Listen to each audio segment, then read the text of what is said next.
organique détermine les conditions de reconnaissance, d'acquisition, de perte et de recouvrement de la nationalité congolaise. Ça, c'est l'état actuel de la situation. L'article 10 de la Constitution congolaise actuelle qui régit cette problématique. Alors, je vais d'abord commencer par faire un bref rappel historique. C'est vrai que je ne suis pas historien, je ne veux pas m'hasarder sur un terrain où d'autres personnes ont plus de connaissances en ce qui concerne l'histoire du Congo. Mais pour le peu que je sache, que je peux vous dire, il y a eu ce qu'on appelle l'acte général de la conférence de Berlin. Cet acte a réuni 14 pays européens qui avaient décidé de se réunir autour d'une table à Berlin. Il y avait une conférence qui s'est tenue du 15 novembre 1884 au 26 février 1885. Pourquoi? Parce que nous sommes à la période où on découvre des nouveaux continents, on découvre des nouveaux pays, de nouveaux territoires. Et les puissances européennes qui étaient là, nous ont commencé à avoir des crises entre ces puissances. Parce qu'il y en avait qui avaient découvert un tel pays, et sur ce pays, pour y passer, n'oubliez pas, on était encore dans l'époque, c'était par voie fluviale. Et pour passer par là, il fallait, excusez-moi, voie maritime, par les navires. Et pour passer par là, il fallait une autorisation. Commencer à avoir un petit conflit entre les États.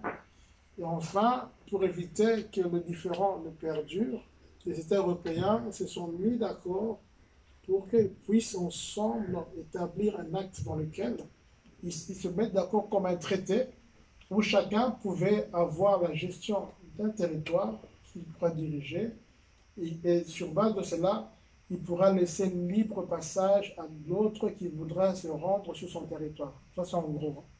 Et les historiens vous donneront encore beaucoup plus de détails. Donc après cela, bon, c'est l'acte général de Berlin.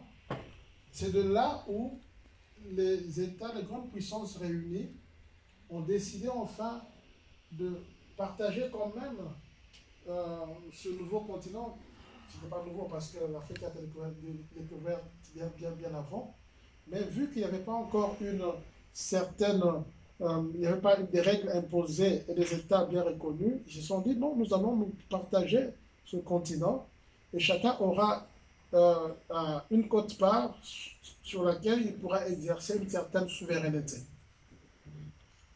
Et dans ce partage de gâteau, le roi Léopold II, donc, qui était le roi de la Belgique à l'époque, a usé de stratégie. Parce qu'ils avaient mis en place ce qu'on appelait l'Association internationale du Congo. Et c'était pour promouvoir justement ces frontières pour les découvrir, parce que le Congo c'était très vaste. Et il a convaincu les autres pour dire que moi, j'aimerais avoir un territoire délimité de telle manière. Il y a des cartes qui existent dans lesquelles on a délimité le Congo, mais ce n'étaient pas les frontières actuelles, c'était d'autres frontières. Et se mettant d'accord, je passe les détails, le roi Léopold II s'est vu attribuer le Congo que nous connaissons comme étant une propriété privée. Donc ça lui appartenait. On lui a donné comme ce bout de gâteau, cette part de gâteau à Léopold II. Donc le Congo est devenu la propriété du roi Léopold II. Mais en tant que roi de la Belgique, il ne pouvait pas être en même temps chef d'un autre État sans passer par son Parlement. D'où il a dû faire la demande dans ce Parlement, le Parlement belge. Et au bout d'un article, l'article 62, parce que c'est cet article qui autorisait au roi plutôt de pouvoir gérer un autre État, le Parlement a donné son assentiment pour que le roi puisse avoir aussi ce territoire Congo comme étant un territoire qui lui appartient, sur lequel il pouvait exercer sa souveraineté. C'est l'article 62 ancien de la Constitution belge du 7 février 1831. Et ainsi, le 1er juin 1885, on a proclamé ce qu'on appelle l'État indépendant du Congo, PIC. C'est là où est parti le Congo. Mais au départ, qu'est-ce qu'on avait pour toutes ces frontières? On avait une mosaïque d'empires. Je crois que vous avez entendu parler d'empire Cuba, d'empire du royaume Congo. Il y avait beaucoup d'empires avec des règles bien spécifiques, des règles coutumières qui régissaient ces empires, ces royautés. Donc, ça j'ouvre la parenthèse. Quand on vient nous dire qu'on nous a amené des règles, non, nous on avait des règles bien avant même que le Congo appartienne au roi Léopold II. Parce que chaque royaume avait une hiérarchie, il y avait un roi qui était là, il y avait des sujets, il y avait toute une procédure qui était bien tranchée. Alors, mais le roi Léopold II, qu'est-ce qu'il a fait? Il a rassemblé ces royaumes, ces empires, et les a délimités. C'est là où est parti ce qu'on appelle le territoire du Congo.